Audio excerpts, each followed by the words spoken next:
Hello students, welcome to my channel biology quest. Previous video में यानी कि lecture 1 में हम लोगों ने कुछ इंपॉर्टेंट टर्मिनोलॉजी देखी थी। आज के वीडियो में हम लोग बात करेंगे मेंडल्स के लॉज की। तो आप देखेंगे यहाँ पे लिखा हुआ है Mendel's laws of inheritance. Mendel laws of inheritance. तो मेंडल ने 3 लॉ दिए। इसमें पहला है लॉ ऑफ डोमिनेंस, दूसरा लॉ ऑफ सेग्रीगेशन और तीसरा है हमारा लॉ ऑफ इंडिपेंडेंट असॉर्टमेंट।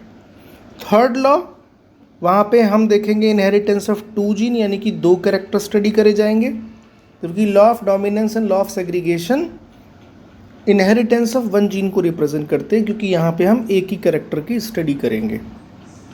अब लॉ ऑफ डोमिनेंस और लॉ ऑफ सेग्रीगेशन के लिए एक सिंगल क्रॉस होगा जिसको हम आगे डिस्कस करेंगे, लेकिन ये लॉ ये कहते क्या हैं हमें समझना पड़ेगा। तो what do you understand by the law of dominance. तो पहला लॉ हम शुरू कर रहे हैं, लॉ ऑफ डोमिनेंस। देखो, डोमिनेंस मतलब होता है ताकतवर, यानी कि जो ताकतवर जीन है वो जीतेगी और जो कमज़ोर जीन है रिसेसिव वो हार जाएगी। हम ये कह सकते हैं कि dominant gene show its expression in the homozygous condition as well as in the heterozygous condition. This is the law of dominance. तो डेफिनेशन आप देखेंगे, according to the law of dominance the dominant gene shows its expression in homozygous as well as in heterozygous condition. दूसरा law की बात हम लोग करें तो law of segregation. Law of segregation ये कहता है क्या कि पहली पीढ़ी के बच्चे किसी एक पेरेंट से मैच करते हैं, लेकिन F2 जनरेशन के जो ऑफस्प्रिंग हैं वो दोनों पेरेंट्स से मैच करते हैं, लेकिन किसी एक का नंबर ज़्यादा है। यानी कि जीन कभी भी ब्लेंडिंग या इंटरमिक्सिंग शो नहीं करती, वो हमेशा सेग्रीगेट हो जाती हैं F2 जनरेशन के अंदर जाके।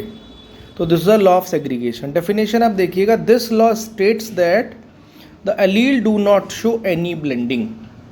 तो एलील ने कोई भी ब्लेंडिंग शो नहीं करी, and that the both the characters are recovered as such in F2 generation.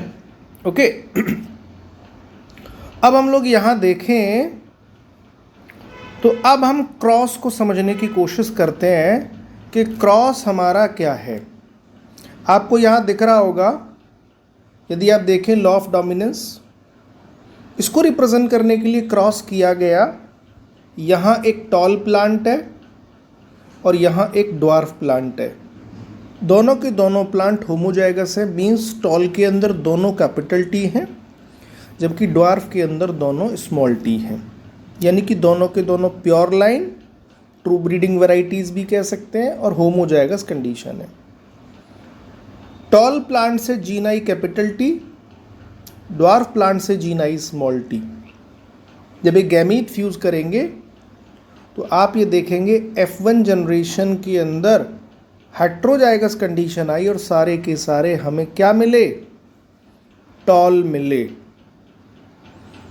अब हम क्या करेंगे, हम लोग सेल्फ क्रॉस कराते हैं, यानी कि F1 जनरेशन का क्रॉस F1 जनरेशन के साथ कराएंगे। देखो F1 जनरेशन इस सर्कल के अंदर देखिएगा, कैपिटल टी स्मॉल टी, दूसरा ऑफस्प्रिंग, दूसरा पेरेंट ले लिया capital T small T, F1 generation offspring है, इनके बीच में क्रॉस करा रहे हैं। यहाँ पे हमारी दोनों गैमीट्स अलग हो चुकी हैं, capital T and small T. और पुनेट स्क्वायर में जब इनको रिप्रेजेंट करेंगे तो आप देखेंगे यहाँ पे पहला हमने इस टेबल में इस तरफ ये वाली जीन लिख ली कैपिटल टी स्मॉल टी, और दूसरी तरफ हमने कैपिटल टी स्मॉल टी दूसरे प्लांट की जीन लिखनी। अब हम यहाँ पे यदि रिप्रेजेंट करें तो आप देखिएगा टेबल में ये जो प्लांट है, पहला मिला हमें capital T small capital T, दूसरा हमें कैसा मिला capital T small T tall मिला, तीसरा हमें capital T small T tall मिला, और चौथा हमें स्मॉल टी मिला। यानी कि 4 प्लांट मिले, जिसमें से 3 हमारे टॉल हैं और 1 हमारा ड्वार्फ है। तो रेशो आ गया 3:1। चूँकि यहाँ प्लांट हाइट की बात कर रही है, की जा रही है, तो ये फिनोटिपिक ट्रेट है, फिनोटिपिक रेशो है, यानी कि 3:1। यदि जीनोटिपिक रेशो देखें तो जीनोटिपिक रेशो हमारा आया 1:2:1। मीन्स हमारे दो प्लांट आए, एक प्लांट आया कैपिटल टी वाला, दो प्लांट हमारे आए हेट्रोजाइगस कैपिटल टी, जबकि एक प्लांट हमें मिला है स्मॉल टी। तो phenotypic ratio is 3:1 and the genotypic ratio is 1:2:1। तो यहाँ पे हम कहेंगे कि जीनोटिपिक और फिनोटिपिक रेशो डिफरेंट आता है। आप देख सकते हैं नीचे रिजल्ट्स ऑफ F2 जनरेशन और जीनोटिपिक रेशो और फिनोटिपिक रेशो। तो जीनोटिपिक रेशो हमारा कुछ और है, जबकि फिनोटिपिक रेशो कुछ और है। आगे बढ़ते हैं। यहाँ पे अब आता है टेस्ट क्रॉस और बैक क्रॉस। टेस्ट क्रॉस हमारे सिलेबस में है, हम लोग टेस्ट क्रॉस को समझेंगे, और टेस्ट क्रॉस को समझने के लिए हमें बैक क्रॉस को समझना पड़ेगा। देखो बैक क्रॉस क्या है। जब F1 जनरेशन का क्रॉस हम उसके पेरेंट के साथ करा दें, यानी कि पीछे की तरफ चले जाएं, तो हम उसको क्या कहते हैं? हम उसको बैक क्रॉस कहते हैं। ठीक है, हम उसको बैक क्रॉस कहते हैं। तो चलिएगा, बैक क्रॉस दो तरीके का हो सकता है, यानी कि एक आउट क्रॉस और एक टेस्ट क्रॉस। आउट क्रॉस में F1 जनरेशन का क्रॉस हम लोग डोमिनेंट पेरेंट के साथ कराते हैं, लेकिन टेस्ट क्रॉस में हम F1 जनरेशन का क्रॉस या F2 जनरेशन का क्रॉस रिसेसिव पेरेंट के साथ कराते हैं। अब जरा इस क्रॉस में यहाँ देखिएगा, ये हमारी F2 जनरेशन है या F1 जनरेशन भी हो सकती है, टॉल प्लांट है, और ये हमारा रिसेसिव प्लांट है, पेरेंट है रिसेसिव, यानी कि हमने यहाँ ऑफ स्प्रिंग का क्रॉस पेरेंट के साथ कराया जो कि रिसेसिव है, स्मॉल टी। लेकिन हमें F1 जनरेशन या F2 जनरेशन का जो प्लांट है उसका जीनोटाइप नहीं पता। We want to know the genotype of the F1 और F2 generation of spring. That's why we are conducting the test cross. तो टेस्ट क्रॉस हम क्यों कराते हैं? तो it is conducted to know the unknown genotype. Test cross is conducted, रट लीजिएगा इस बात को, जहाँ भी टेस्ट क्रॉस लिखा मिले समझ जाइएगा, to know the unknown genotype. We are conducting the test cross to know the unknown genotype. तो हम टेस्ट क्रॉस यहाँ करा रहे हैं, इसमें दो कंडीशन हो सकती हैं। तो इसने कहा देयर में बी 2 केसेस। क्या? पहले केस में हम कह रहे हैं यदि सारे के सारे एक जैसे प्लांट आए, यानी कि सारे के सारे टॉल आए, तो जो ऑफ स्प्रिंग होगी वो होमोजाइगस होगी, यानी कि कैपिटल टी होगी। लेकिन यदि टेस्ट क्रॉस का रेशो 1:1 आया, तो आप समझ जाइएगा जो इंडिविजुअल है उसका जीनोटाइप हेट्रोजाइगस है। This is a conclusion of test cross. दोबारा से हम कहते हैं why we are conducting the test cross to know the unknown genotype. क्या होता है टेस्ट क्रॉस? जब F1 जनरेशन या F2 जनरेशन के ऑफ स्प्रिंग का क्रॉस उसके रिसेसिव पेरेंट के साथ कराते हैं। रेड सर्कल में आप देख सकते हैं F2 जनरेशन टॉल प्लांट है या F1 जनरेशन भी हो सकता है, और रिसेसिव पेरेंट है स्मॉल टी। तो हम पेरेंट के साथ क्रॉस करा रहे हैं और हमें ऑफ स्प्रिंग का जीनोटाइप नहीं पता, जीनोटाइप पता करना है। तो जीनोटाइप यदि होमोजाइगस होगा, जैसे केस 1 में है, इस केस में तो सारे के सारे प्लांट टॉल आएंगे। लेकिन यदि जीनोटाइप हेट्रोजाइगस है, कैपिटल टी स्मॉल टी, तो रेशो 1:1 आएगा। ऑब्जर्वेशन क्या निकल के आती है? ऑब्जर्वेशन आप देख सकते हैं टेस्ट क्रॉस की। If we get 100% tall plant, if we get 100% tall plant, then the genotype is homozygous. दूसरी तरफ if we get 50% tall and 50% dwarf plant, then the genotype is heterozygous। तो बैक क्रॉस मत पढ़िएगा क्योंकि हमारे syllabus में ये नहीं है, हालांकि test cross is also a back cross, लेकिन बैक क्रॉस को हम पढ़ेंगे तो हमें आउट भी पढ़ना पड़ेगा, तो हमारे सिलेबस में केवल टेस्ट क्रॉस है। आगे मूव करते हैं। ओके, तो नीचे की लाइन में आप बॉटम ऑफ द स्लाइड देखेंगे, test cross helps to reveal the unknown genotype while back cross confirms inheritance pattern. तो हमें बैक क्रॉस ऑफ स्प्रिंग का जीनोटाइप बता देता है। अब हमने देख लिया कि मेंडल के लॉ के अकॉर्डिंग F2 जनरेशन रेशो में फिनोटिपिक 3:1 आता है और जीनोटिपिक रेशो 1:2 रेशो आता है। वहाँ लॉ ऑफ डोमिनेंस काम कर रहा है। लेकिन कुछ केसेस ऐसे भी होते हैं जहाँ रेशो कुछ और ही आता है। कैसे? यहाँ देखिएगा, जीनोटिपिक रेशो और फिनोटिपिक रेशो सेम आ रहा है, जबकि मेंडल के लॉ के अकॉर्डिंग तो जीनोटिपिक और फिनोटिपिक रेशो डिफरेंट आता है, पीछे हमने देखा, लेकिन यहाँ सेम आ रहा है। मतलब ये मेंडल लॉ को फॉलो नहीं कर रहा। This is the deviation of Mendel law. ये मेंडल लॉ का डेविएशन है। और यहाँ पे जो एग्जाम्पल पढ़ने वाले हैं, this is a incomplete dominance, means the gene is not completely dominant, that is a incompletely dominant over the recessive gene. कैसे हम समझते हैं, जरा इस चीज़ को समझने की कोशिश कीजिएगा। एक प्लांट होता है जिसको हम कहते हैं स्नैपड्रैगन, इसको डॉग फ्लावर भी बोलते हैं, और साइंटिफिक नेम ऑलरेडी मेंशन है, स्लाइड में आप देख सकते हैं। यहाँ पे दो तरीके के फूल लगते हैं, रेड कलर फ्लावर और वाइट कलर फ्लावर।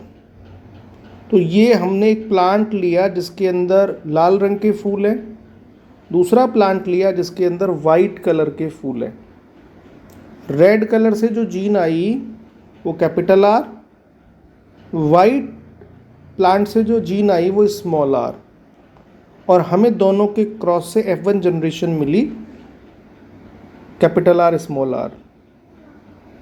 मेंडल के हिसाब से यहाँ जो फ्लावर आना चाहिए वो रेड आना चाहिए, लेकिन रेड ना आके पिंक आया। मेंडल के लॉ को डेविएट कर गया। अब आगे हमने इसी F1 जनरेशन का सेल्फ क्रॉस कराया, तो हम सेल्फिंग कराते हैं। तो आप देख रहे हैं सेल्फिंग कराने पे जब हमने देखा कि capital R small R, capital R small R, दोनों गैमीट्स को हमने अलग लिख दिया। पुनेट स्क्वायर बनाया तो ये वाली जीन हमने एक तरफ और ये वाली जीन हमने एक तरफ, capital R small R, capital R small R, और हमने पुनेट स्क्वायर के अंदर मेंशन किया इनको। तो आप देखेंगे यहाँ पे कैपिटल आर, यहाँ पे कैपिटल आर स्मॉल आर, तीसरे केस में कैपिटल आर स्मॉल आर, और चौथे केस में स्मॉल आर स्मॉल आर। तो आप यदि इस रिजल्ट को निकालें तो फिनोटिपिक रेशो 1:2:1, क्योंकि एक रेड है, दो पिंक है और एक वाइट है। जीनोटिपिक रेशो कैपिटल आर एक प्लांट मिला, कैपिटल आर स्मॉल आर दो प्लांट मिले, और स्मॉल आर एक प्लांट, यानी कि genotypic and phenotypic ratio is same. तो आप समझिएगा मेरी बात, इनकम्प्लीट डोमिनेंस के अंदर जीनोटिपिक और फिनोटिपिक रेशो सेम आता है, लेकिन कंप्लीट डोमिनेंस के अंदर कंप्लीट डोमिनेंस के अंदर जीनोटिपिक और फिनोटिपिक रेशो डिफरेंट आता है। ये क्वेश्चन ऐसे ही कई बार बोर्ड एग्जाम में पूछा गया है। ओके, कौन सा डोमिनेंस है जिसमें, या कौन सा इनहेरिटेंस है जिसमें हम कहेंगे कि जीनोटिपिक और फिनोटिपिक रेशो सेम है, तो आप कहेंगे इनकम्प्लीट, और डिफरेंट है तो आप कहेंगे कंप्लीट डोमिनेंस है। आगे की तरफ हम मूव करते हैं। अब हमारा एग्जाम्पल शुरू होता है कोडोमिनेंस, और साथ में हम यहाँ मल्टीपल अलील्स को भी समझेंगे। ये एग्जाम्पल कोडोमिनेंस हमारा ह्यूमन ब्लड ग्रुप के अंदर आता है, और मल्टीपल अलील का एग्जाम्पल भी हमारा ह्यूमन ब्लड ग्रुप है। तो कोडोमिनेंस का जो एग्जाम्पल है वो हमारा है AB ब्लड ग्रुप, कोडोमिनेंस का एग्जाम्पल है। और मल्टीपल अलील क्यों कह रहे हैं? क्योंकि यहाँ पे 3 जीन हैं, IA, इसके अलावा IB और स्मॉल आई। हम तो ये कहते थे कि एवरी जीन हैव 2 एलील, लेकिन यहाँ हम कह रहे हैं this gene have more than 2 allele, IA, IB and small I, so that's why it is a multiple alleles. Okay, तो अब इस बात को आप कैसे समझेंगे? देखो, codominance, when both the alleles are expressed equally. Codominance क्या होता है? when both the alleles are expressed equally, जब दोनों की दोनों एलील डोमिनेंट हो और दोनों इक्वली एक्सप्रेस करें तो उसको हम कहते हैं कोडोमिनेंस कंडीशन. ओके, जैसे A B blood group, A gene, I A gene dominant है, आई बी जीन डोमिनेंट है, आई ए ब्लड ग्रुप के लिए रिस्पॉन्सिबल है, आई बी ब्लड ग्रुप के लिए रिस्पॉन्सिबल है. लेकिन जब दोनों जीन एक साथ आती हैं तो एक नया ब्लड ग्रुप आता है जिसको हम ए बी कहते हैं. तो the both the alleles are expressed equally in the heterozygous condition, that is a codominance. Multiple allele concept आप देखिएगा, मोर देन 2 एलील्स एग्जिस्ट. अभी मैंने बताया आई A, I B and small आई, 3 अलील हो गई, तो ये मल्टीपल अलील का एग्जाम्पल हो गया. इसके अलावा हमारा जो एग्जाम्पल है वो ह्यूमन ब्लड ग्रुप दोनों को कवर करता है कि that is a classical example of multiple allele showing codominance. अब यहाँ पे 3 जीन कौन कौन सी हैं देखेंगे, आप एग्जाम्पल के थ्रू समझ सकते हैं. ह्यूमन ब्लड ग्रुप, आई जीन रिस्पॉन्सिबल है, लेकिन आई जीन की 3 अलील होती हैं. तो 3 अलील कौन कौन सी होती हैं? I A, I B and small I. That's why we are calling it multiple alleles. Okay, अब यहाँ कुछ केसेस दिए हुए हैं, यदि आप इसको समझने की कोशिश करें तो इसके अंदर यहाँ ये पैरेंट 1 फादर का जीन, फादर का ब्लड ग्रुप है, कॉलम 2 में मदर का ब्लड ग्रुप है. यहाँ बच्चों के अंदर कौन कौन से पॉसिबल ब्लड ग्रुप है और बच्चों के अंदर कौन कौन से इम्पॉसिबल ब्लड ग्रुप है, तो वो यहाँ पे मेंशन है.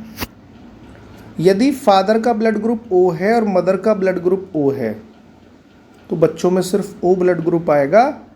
बाकी जो मेंशन है A, B और AB, ये इम्पॉसिबल ब्लड ग्रुप हैं जो बच्चों के अंदर नहीं आ सकते, ये जेनेटिक्स कहती है.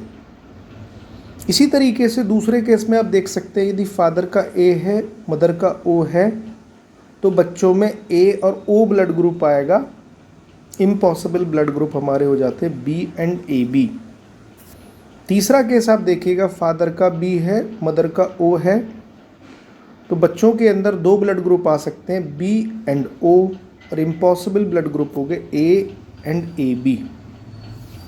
ये 4th केस, यदि फादर का A ब्लड ग्रुप है और मदर का B ब्लड ग्रुप है तो बच्चों में चारों ब्लड ग्रुप पॉसिबल है, A, B, AB and O, और कोई भी ब्लड ग्रुप इम्पॉसिबल नहीं है. इसके अलावा 5th और 6th केस भी डायरेक्ट स्लाइड से देख सकते हैं. तो ये हम क्रॉस करेंगे तो इस तरीके के रिजल्ट हमें मिलेंगे. यहाँ सबसे इम्पॉर्टेंट केस जो बोर्ड में बार बार पूछा जाता है ये वाला केस है, जब फादर का A होगा, मदर का B होगा, या मदर का A होगा, फादर का B होगा, तो बच्चों के अंदर कौन कौन से ब्लड ग्रुप आ सकते हैं. या कई बार ऐसे कहेगा वो कि एक पेरेंट्स है जिसमें A और B ब्लड ग्रुप है और बच्चे में O ब्लड ग्रुप आया, तो जीनोटाइप बताइएगा. तो उस केस में आपको पता होना चाहिए दोनों पेरेंट्स हेटेरोजाइगस हैं. मीन्स यदि फादर का ब्लड ग्रुप ये होगा, मदर का ब्लड ग्रुप IB IO होगा, तो हम ये कह सकते हैं तो ऑफस्प्रिंग O आएगा, यानी कि हेटेरोजाइगस है दोनों पेरेंट्स. ये NCERT की एक्सरसाइज में बैक में दिया हुआ है और ये एग्जाम्पल में बहुत पूछा जाता है एग्जाम में. क्रॉस करके यहाँ दिखाया गया है, मैं जिसका डिस्कशन कर रहा था वही आप देखिएगा. How do we get O blood group with parents having A and B blood group. आप समझने की कोशिश कीजिएगा. ये हमारे पेरेंट्स हैं, फादर हैं, फादर के अंदर जीनोटाइप IA स्मॉल आई heterozygous, mother B blood group की हैं, जीनोटाइप IB स्मॉल आई. हम गैमीट्स बना लेते हैं और IA और स्मॉल आई अलग हो जाता है, जो को यहाँ लिखेंगे. मदर की जो एलील्स है IB एंड स्मॉल आई, उसको ऊपर लिख लेंगे हम लोग और दोनों का क्रॉस कराएंगे. यहाँ पे आप देखेंगे IA IB, AB blood group आया बच्चे में. दूसरे केस में IA small I, A blood group आया. तीसरे केस में I B small I B blood group आया, और फोर्थ केस में बेटा स्मॉल आई तो ओ ब्लड ग्रुप आया। यानी कि चारों ब्लड ग्रुप पॉसिबल हैं जब दोनों पेरेंट हेटेरोजाइगस होंगे। तो हम ये कह सकते हैं यदि पेरेंट्स ए और बी ब्लड ग्रुप के हैं और बच्चे में ओ ब्लड ग्रुप आ रहा है तो सीधा सीधा सा कंक्लूजन निकलता है कि दोनों पेरेंट हेटेरोजाइगस हैं। ये केस रट लीजिएगा, बोर्ड में बार बार पूछा जाता है। अब हमारा आता है law of independent assortment. Law of independent assortment की बात करें तो हम लोग इसके लिए एक सेपरेट वीडियो मेंशन करेंगे, सेपरेट वीडियो बनाएंगे, और इस वीडियो में हम लोग इनहेरिटेंस ऑफ वन जीन की केवल बात करते हैं, इनहेरिटेंस ऑफ वन जीन। इसके लिए मैं सेपरेट वीडियो बनाऊंगा। तो मिलते हैं ठीक है नेक्स्ट वीडियो में, तब तक के लिए ऑल द वेरी बेस्ट। यदि आपको कंटेंट समझ में आ रहा है तो आप चैनल को लाइक शेयर एंड सब्सक्राइब कर सकते हैं। इसके अलावा इस तरीके की वीडियो आपको चैनल पे लगातार मिलती रहेंगी। यदि आप चाहते हैं कि नीट के लिए कंटेंट मैं बनाऊं तो मैं चैप्टर वाइज क्वेश्चन भी सॉल्व कराऊंगा आने वाले दिनों में। ठीक है, all the very best, good day.